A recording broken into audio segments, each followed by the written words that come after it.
옛날 옛적 한국의 심장부라 불리는 서울에는 아름다운 한강이 흐르고 있었습니다. 이 강은 서울의 삶과 떼어낼 수 없는 연결고리였으며 수천 년에 걸쳐 수많은 전설과 이야기를 만들어냈습니다.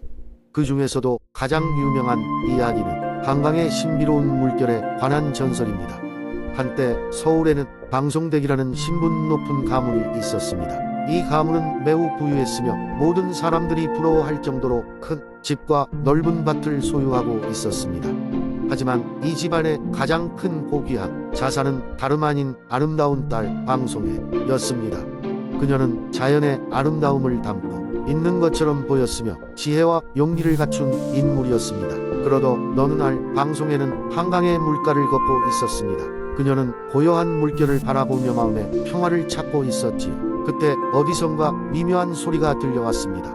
그것은 마치 신비로운 노랫소리 같았고 방송에는 그 소리에 매료되어 미동도 하지 않고 그저 귀를 기울였습니다. 소리는 점점 가까워졌고 그녀의 눈앞에 드러난 것은 아름다운 인어였습니다. 인어는 방금 전까지는 사람의 모습으로 제주도 바다에서 살고 있었지만 한강의 신비로운 에너지를 느끼고 서울로 날아왔던 것이었습니다. 인어는 방송혜에게 다가와 아름다운 목소리로 말을 건넸습니다. 이 물결은 마법의 물결이랍니다.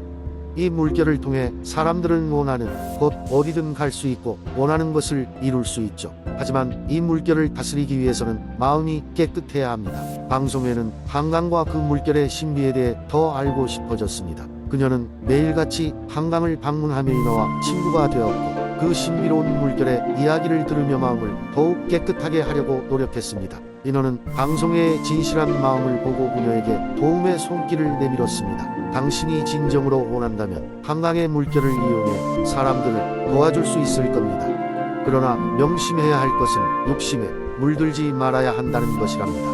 그 후로 방송혜는 한강의 물길을 통해 여러 사람들을 도왔고 인어는 그녀의 노력과 선한 의지를 높이 평가했습니다. 시간은 흘러가는 듯 했지만 서울 사람들 사이에 방송혜의 이름은 전설로 남아 있었습니다. 한강은 여전히 서울의 심장을 흐르고 있었고 그 물결은 여러 세대에 걸쳐 사람들에게 영감을 주며 사랑받고 있었습니다. 방송혜의 이야기는 오늘날에도 전해 내렸고 그녀가 인어와 맺은 우정은 서울 사람들이 간직하고 싶어하는 진정한 마음의 상징이 되었습니다. 그리고 한강의 물결은 여전히 신비로운 힘을 지니고 있다며 많은 이들이 강가에 서서 물결을 바라보며 꿈과 희망을 풍곤합니다.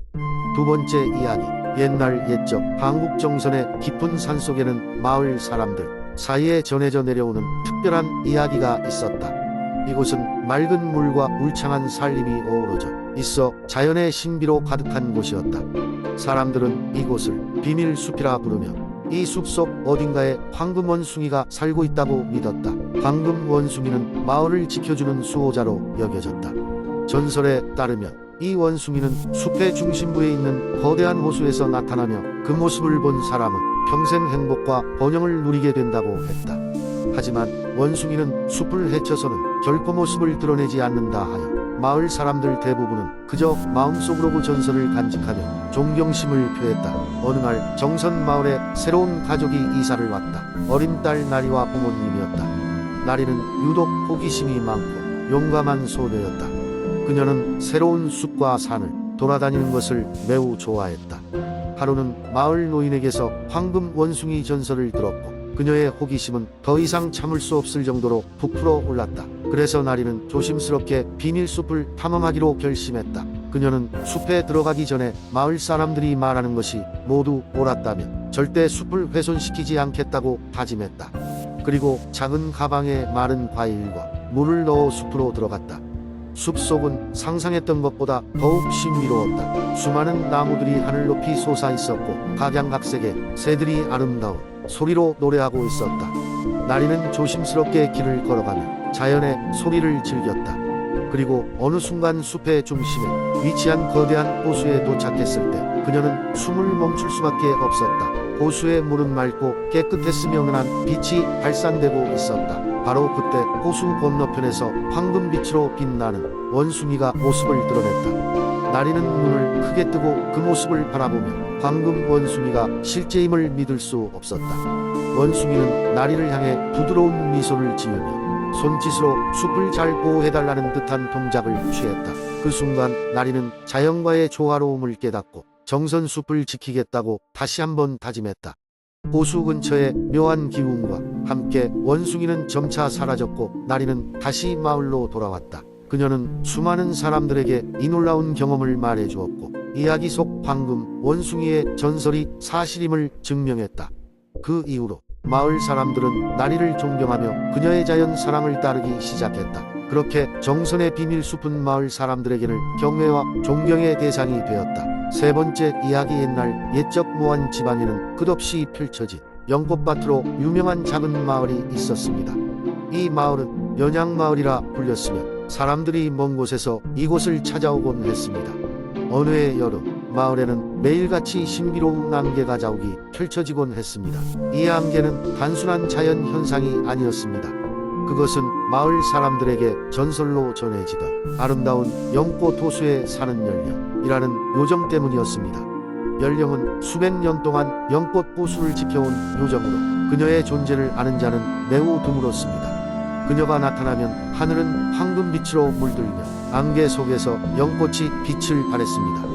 그러던 어느 날 마을의 어린 소년 준수가 깊은 숲속에서 길을 잃고 말았습니다. 준수는 무서워하며 방황하다가 우연히 연꽃 호수로 들어섰습니다. 그곳에서 이어지는 황금빛으로 물든 안개와 함께 연령이 모습을 드러냈습니다. 연령은 준수를 따뜻하게 맞이하며 그를 호수 가장자리로 이끌었습니다. 준수는 연령에게 자신의 이름을 묻고 왜 이곳에 살고 있는지를 궁금해했습니다. 연령은 부드러운 목소리로 이야기를 들려주었습니다. 그녀는 사람들에게 연꽃의 아름다움과 자연의 신비로움을 보여주기 위해 이곳에 살고 있다고 했습니다. 준수와 연령은 그렇게 하루를 함께 보내며 아름다운 시간을 보냈습니다. 연령은 준수에게 마을로 돌아갈 길을 알려주며 귀한 비밀을 속삭였습니다. 연양마을에 연꽃이 무성하게 피어나는 것은 바로 당신 같은 순수한 마음을 가진 사람들 덕분이에요. 돌아가서도 그 마음을 잃지 않는다면 다시 만날 수 있을 거예요. 그렇게 준수는 마을로 무사히 돌아갔고 가족과 친구들에게 이 신비로운 이야기를 전했습니다. 그 후로도 연양마을은 연꽃으로 유명해졌고 연령에 대한 전설은 대대로 전해졌습니다. 연령과의 만남을 기억한 준수는 오래 세월이 지나도 그 비밀을 간직하며 불우한 이웃들을 돕고 자연을 아꼈습니다. 그는 자라서 마을의 정신적 지도자가 되었고 사람들에게 자연과 조화하며 살아가는 법을 가르쳤습니다.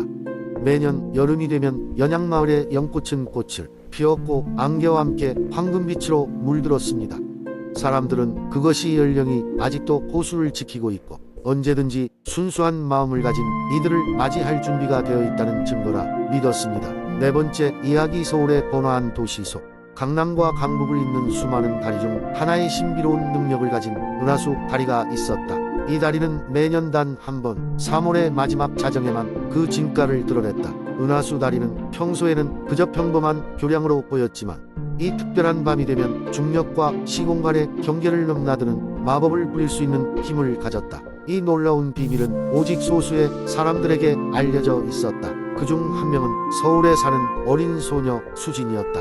수진은 초등학교 5학년이었고 생각이 많고 호기심 가득한 아이였다. 그녀의 증조 할머니는 오래전부터 이 다리에 얽힌 전설을 이야기해 주셨다. 은하수 다리가 열리는 밤 마음이 진실한 사람들만이 다리에 힘을 경험할 수 있단다라고 말씀하셨다. 수지는 그 이야기에 흥미가 강하게 일었고 마음속 어딘가에서 그 다리의 신비를 꼭 확인해 보고 싶다는 열망이 자리 잡았다. 그러던 어느 날 수지는 서울의 조용한 밤하늘 아래에서 별똥별이 쏟아지는 것을 보았다.